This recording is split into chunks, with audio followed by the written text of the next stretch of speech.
Well, welcome to you all. It's great to have you here.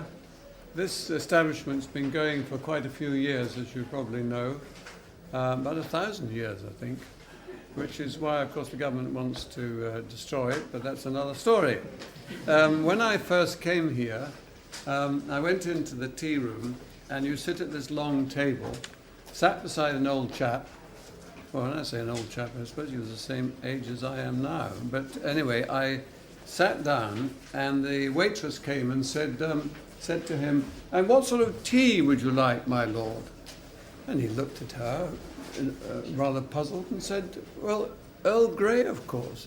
And he was the Earl Grey, not the original, but one of his descendants. Well, we're here to discuss a very interesting problem, and I have to declare an interest, because right at the beginning of my surgical and research career, I began to realize that animal experimentations had serious problems. And to be precise, because they concentrated on using dogs to pioneer cardiac surgery, it kept the subject years behind, because that was the wrong animal to use. The right animal was human, of course.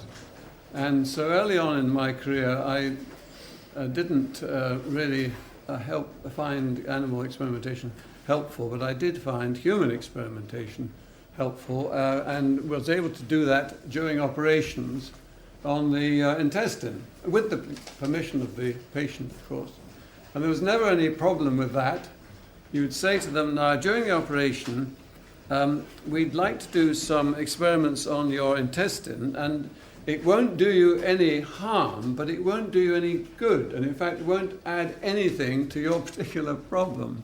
And if you'd rather not, then it doesn't matter, because we have so many opportunities to do this." And the answer was invariably the same. "How very nice of you to ask. Yes, do whatever you want."